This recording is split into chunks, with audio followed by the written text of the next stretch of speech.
Break के बाद आप सभी का बहुत बहुत स्वागत है। नागौर से खबर है जहां पर सियासी पारा हाई है। यहां पर बेनीवाल वर्सेस मिर्धा देखने को मिल रहा है। बेनीवाल ने रिछपाल मिर्धा को भगौड़ा कह दिया। डेगाना में जनसभा के दौरान उन्हें भगौड़ा कहा गया।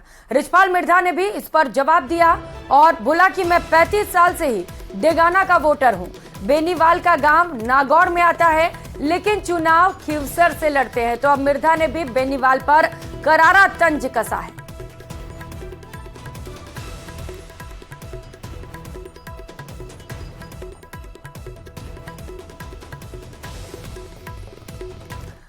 तो वहीं अगली खबर का रुख करते हुए काले धन की बात करेंगे। राजस्थान में पेपर लीक के एक और मामले में ईडी ने बड़ा एक्शन लिया है। दिल्ली और राजस्थान की टीमों ने मिलकर छापेमार कार्रवाई को अंजाम दिया। एक बड़ी कार्रवाई की गई है। बताया जा रहा है कि ईडी की यह कार्रवाई रीड पेपर लीक से जुड़ा हुआ है।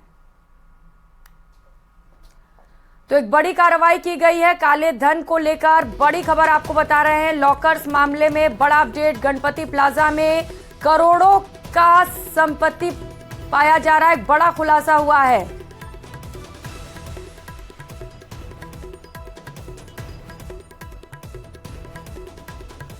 और सहयोगी राकेश इस वक्त सीधे हमारे साथ जुड़ चुके हैं। राकेश, खुलासे होते चले जा रहे हैं, अभी क्या अपडेट मिल पा रहा है? बिल्कुल, देखिए इस वक्त हम गणपति प्लाजा में जो रोएरा सेफ्टी वॉलेट्स है वहां पर खड़े हैं और यहां पर जो लॉकर है उन्होंने काला धन उगलना अब शुरू कर दिया है। पहला दिन है जब बहुत बड़े पैमाने पर काला धन इसमें सामने आएगा। हम दर्शकों को सीधी तस्वीरें दिखाना चाहेंगे कि बड़े पैमाने पर कैश मिला है और इस कैश की लगातार काउंटिंग लगभग पिछले 2 घंटे से यहां पर की जा रही है। मशीनें मंगवाई गई हैं और जो आयकर विभाग के अधिकारी हैं उन्होंने जो लॉकर मालिक है उनको भी बुलाया गया है। अभी जो तस्वीरों के सामने देख रहे थे, ये जो रावत मिष्ठान भंडार के जो लॉकर संचालक हैं उनके ये यहाँ पर है। इसके अलावा यहाँ पर अभी ज्वेलरी भी बहुत भारी सामने आई है जिसकी वैल्यूएशन की जा रही है और लॉकर मालिकों से पूछताछ की जा रही है। साथ ही जो वेलवर्स है वो ज्वेलरी के वैल्यूएशन में जुटे हुए हैं।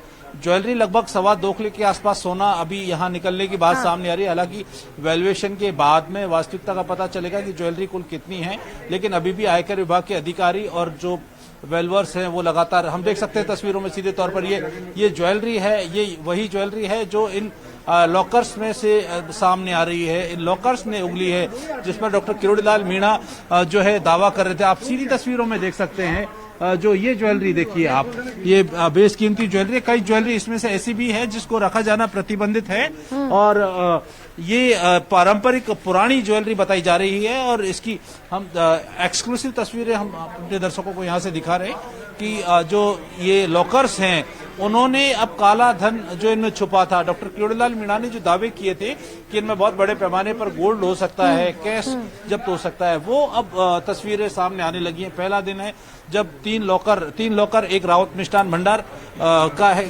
ग्रुप का है, एक लॉकर जो इर्शिद है उनका है, एक लॉकर कार्तिक कुलवाल जो कारोबारी है जहां से ये काला धन सामने आया है। चूंकि कारोबारियों के ठिकानों पर ये जो उनके लॉकर्स हैं उनको ये ऑपरेट किया जा रहा है। हम कैश दिखा सकते हैं दर्शकों को सीधे तौर पर।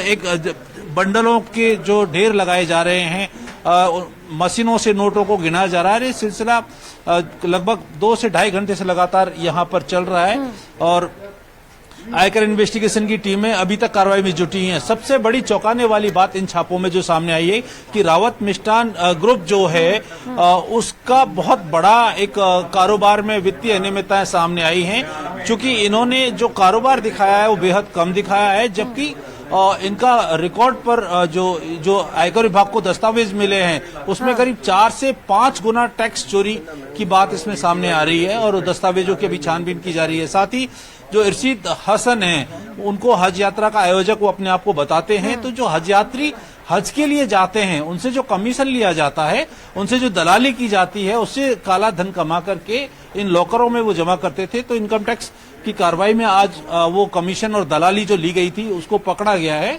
और जो लॉकर मालिक है उनको भी पूछताछ के लिए यहाँ बुलाया गया है। साथ ही जो कार्तिक कुलवाल कारोबारी हैं, चाइना से बहुत बड़ा कारोबार इनका होता था और कारोबार जो होता था वो प्रतिबंधित सामग्री भी इसमें आती थी और इसकी जानकारी जो राज्य सरकार और केंद्र सरकार की एजेंसी उनको नहीं दी जाती थी। तो कार्तिक कुलवाल के लॉकर से 1 किलो से ज्यादा सोना मिला है, कैश मिला है और काफी अहम दस्तावेज मिले हैं। ये दस्तावेज ऐसे हैं जो प्रतिबंधित व्यापार को प्रदर्शित करते हैं कि सरकार और एजेंसियों को इन्होंने गलत जानकारी दी। जब लॉकर की चाबी इनसे मांगी गई, जो आयकर विभाग की जांच में आया है कि ये नियमित तौर पर लॉकर को ऑपरेट करते रहे हैं, लेकिन जब चाबी मांगी गई तो इन्होंने देने से इनकार कर दिया। तो इनके 2 ठिकानों पर आयकर विभाग ने कार्रवाई शुरू की है और उसके बाद जब चाबी को जब्त किया है तो उस लॉकर को ऑपरेट किया है, जिसमें काफी महत्वपूर्ण दस्तावेज मिले हैं।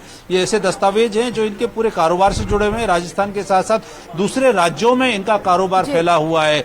तो अब ये टोटल किस तरीके से ब्लैक मनी जनरेट करते थे, ब्लैक मनी को कहां छुपाते थे, ये इन कारोबारियों की जांच में सामने आएगा। लेकिन आज तो सिर्फ 3 लॉकर खुले हैं, करीब ऐसे 100 लॉकर इसमें अभी बाकी हैं जो जिनको बड़ी बात आप आयकर बता रहे हैं राकेश कि आज तो सिर्फ 3 लॉकर्स खुले हैं, अभी कई लॉकर्स खुलने बाकी, यानी कि अभी कई और राज खुलेंगे, कई और भ्रष्टाचार के जो मामले हैं वो उजागर होंगे। आप नजर बनाए रखिएगा राकेश, बहुत शुक्रिया तमाम जानकारियों के लिए। नागौर से खबर है जहां पर सियासी पारा हाई है, पूरे चरम पर बेनीवाल वर्सेस मिर्धा देखने को मिला। डेगाना में जनसभा के दौरान उन्हें भगौड़ा कह दिया गया, जिस पर बेनीवाल ने पलटवार भी किया। आप खबरों में आगे बढ़ेंगे।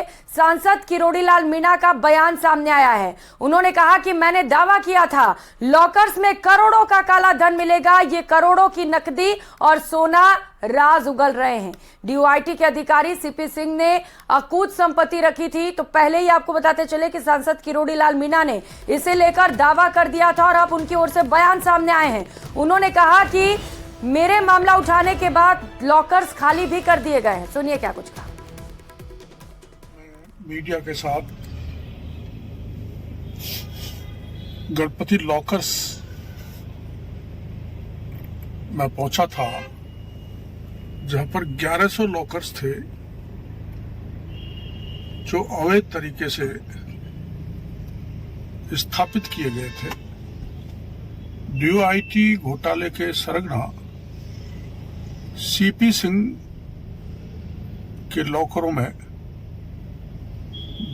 भारी सोना और भारी रकम की सूचना मेरे को मिली थी। अब आज वहां के लॉकर ढेर सारे करोड़ों का सोना उगल रहे हैं। और यहां रुकेंगे एक छोटे से ब्रेक के लिए, लेकिन आप कहीं मत जाइएगा, हम लौटेंगे फौरन।